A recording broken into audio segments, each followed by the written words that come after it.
bahwa kita datang ke tempat ini atau bergabung di acara ini karena Allah, mengharap ridha Allah, dan ingin memahami kitab Allah karena Allah. Mencari ilmu untuk kita amalkan.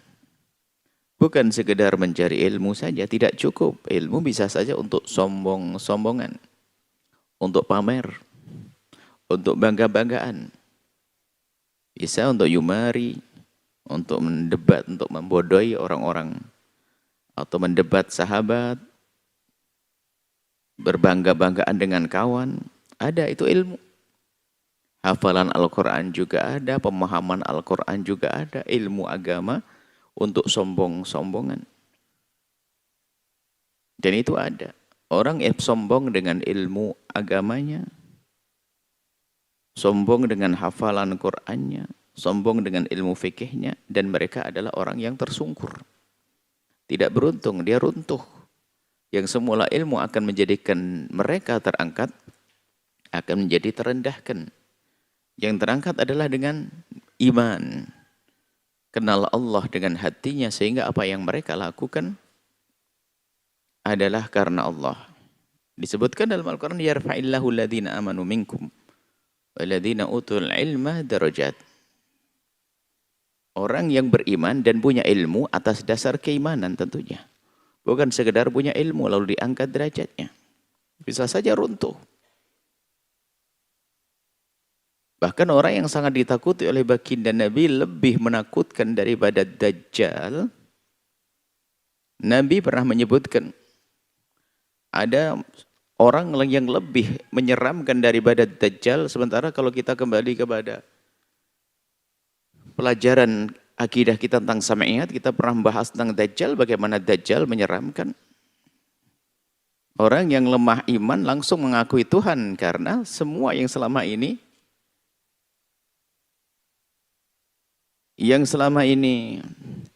kita anggap sesuatu yang mengagungkan, seperti keramat-keramat para kekasih-kekasih Allah.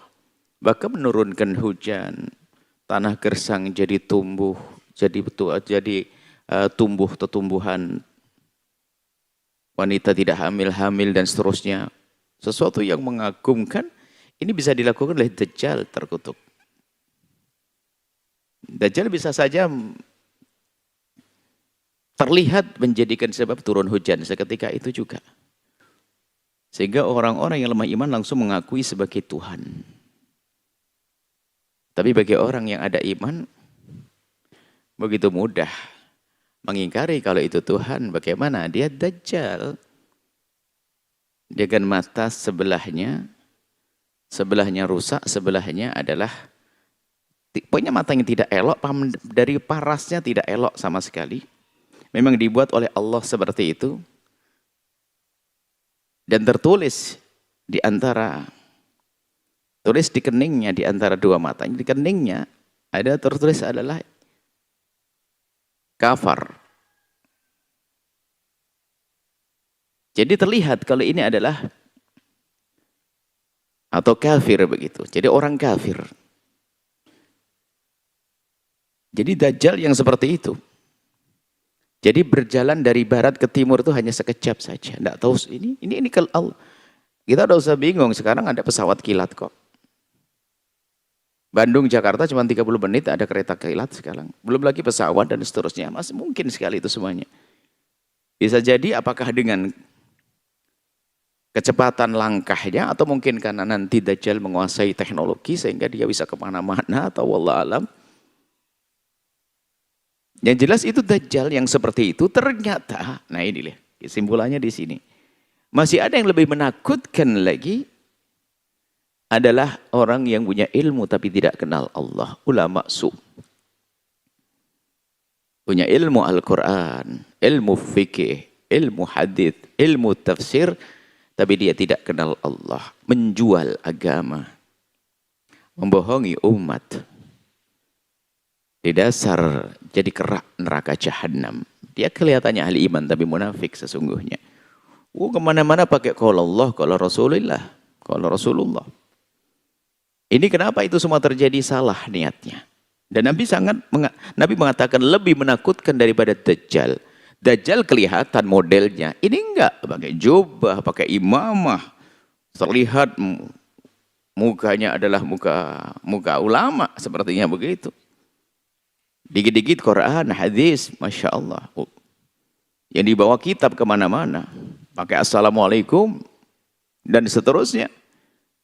Ini menipu, karena apa? Rupanya dia ulama su. Seorang alim yang tidak kenal Allah. Dan itulah orang-orang seperti inilah nanti yang pertama kali akan merasakan api neraka. Dikatakan tusa'ar itu dinyalakan api neraka pertama kali untuk 3 model. Pertama yaitu orang menuntut ilmu bukan karena Allah. Belajar ilmu Al-Quran bukan karena Allah. Belajar ilmu agama bukan karena Allah. Maka ayo dibenahi semuanya. Niat. Jangan sampai kita capek-capek setiap Sabtu, setiap Ahad, bahkan mungkin para penuntut ilmu setiap hari, siang, malam. Akan tapi ujung-ujungnya adalah di dasar neraka. Karena salah niat. Maka membenahi niat itu penting sekali. Niat karena Allah. Jangan sampai salah niat. Sehingga menjadi seorang alim, mengerti Al-Quran, hadis, memahami isinya untuk mendekatkan diri kepada Allah Subhanahu wa Ta'ala. Berilmu untuk amal. Beramal yang ikhlas. Jangan sampai menjadi orang yang menjual agamanya. Dan disebutkan memang menyeramkan atas nama agama, membuat kerusakan di muka bumi. Nuruti hawa nafsunya, kepentingan pribadi, menjual agama. Jadi ulama-ulama yang gampang terpedaya dengan tahta, terpedaya dengan harta. Ini semua terjadi. Dan disebut oleh baginda Nabi SAW. Dan memang terjadi. Di antara umat Nabi ada orang-orang semacam itu. Dan harus ada. Karena memang Nabi menyebutkannya seperti itu. Tapi jangan Anda, jangan kita. Ayo kita waspada. Segera diamalkan ilmu yang kita dapat. Sebisa mungkin. Jangan sampai hanya sekedar punya ilmu tapi untuk membohongi, menjual, untuk mencari kepentingan pribadi. Kan disebutkan ya dalam satu riwayat yang nuntut ilmu agama ini kalau bukan karena Allah. Man talaba ilma mimma yubtagha bihi wajhullahi. Barang siapa mencari ilmu yang seharusnya hanya karena Allah, la yata'allamuhu, dan dia tidak belajar ilmu illa li'aradin minad dunya, kecuali untuk mendapatkan dunia, lam yajid arfal jannati, tidak akan bisa mencium aroma surga. Aroma surga akan tercium dalam jarak yang sangat jauh. Nyium aja enggak, berarti enggak akan masuk orang seperti itu.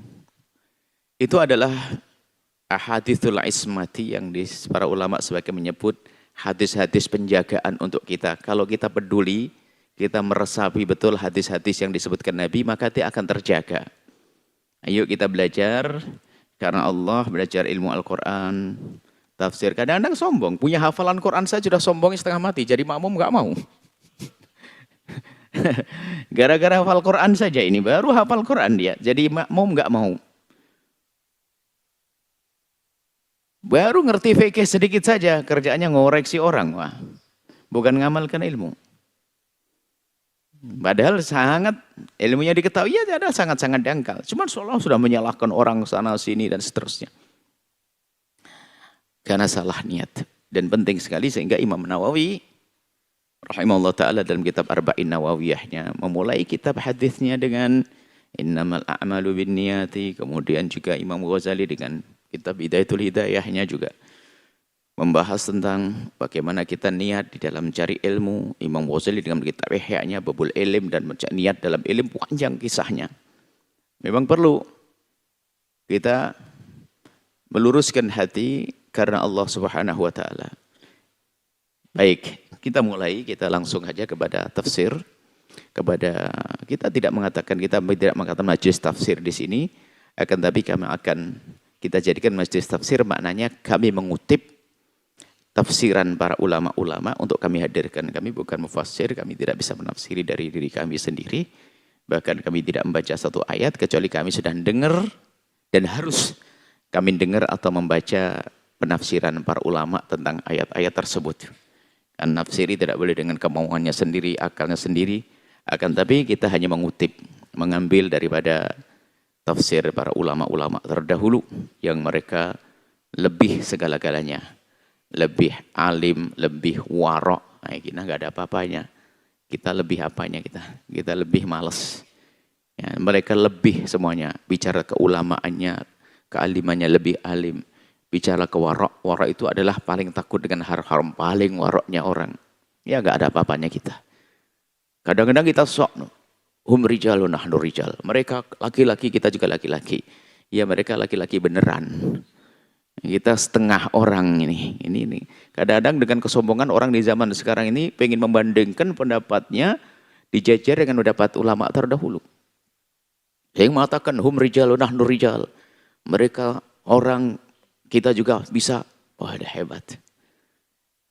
Sehingga adab, tata krama untuk mengatakan dirinya menafsiri Al-Quran sendiri, ini tampak pada akhlak para ulama. Imam Syekh Mutawalli Sya'rawi, beliau itu yang punya tafsir berjilid-jilid itu adalah dari kajian semacam ini. Jadi omongan beliau ditulis jadi tafsir yang berjilid-jilid.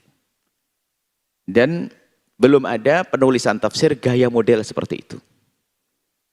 Dengan keindahan, dengan beliau selalu menghadirkan sesuatu yang unik, benar, menarik, dan mengena. Itu pun beliau tidak mengatakan menafsiri, hanya mengatakan khawatir Sya'rawi.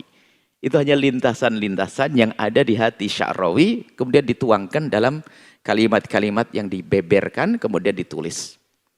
Khawatir Sya'rawi. Nah, kita membaca buku beliau. Kita orang tulus beliau. Orang ikhlas. Orang tawadhu. Nah, ini adalah contoh-contoh kita. Para ahli tafsir pun beliau tidak mengatakan beliau menafsiri. Kalau ada yang mengatakan tafsir Tabari, tafsir, ya benar. Mereka berhak menyebut itu semuanya. Ini adalah hanya Syekh Mutawalli Sya'rawi menyebut khawatir karena apa? Ya tawadhu'nya beliau bukan berarti yang lain tidak tawadhu, jangan salah. Maksudnya mendingan kami tidak menafsiri di sini. Tidak menafsiri, kami membaca. Jadi kita kalau sudah menghadiri majelis semacam ini, yang kita baca adalah beberapa buku untuk kita ambil faedah-faedah untuk bisa kami hadirkan. Jadi jangan dianggap bahwasanya kami menafsiri Al-Quran. Tidak, kami membaca ayat Al-Quran, kemudian sesuai dengan ilmu bahasa yang pernah kami pelajari, kita memahami secara bahasa dahulu, kemudian makna-makna yang terkandung di dalamnya, kita mengutip, mengambil daripada ulama-ulama ahli tafsir. Yang rata-rata ahli tafsir itu punya semuanya, bukan ilmu bahasa saja. Jadi, orang bisa bahasa Arab bukan berarti langsung bisa menafsiri. Bagaimana yang tidak mengerti bahasa Arab misalnya. Yang ngerti bahasa Arab pun belum tentu bisa menafsiri. Dia hanya bisa faham saja secara bahasa. Di dalam ayat, satu ayat ada banyak kandungan. Hubungannya dengan ayat yang lainnya dan sebagainya dan sebagainya.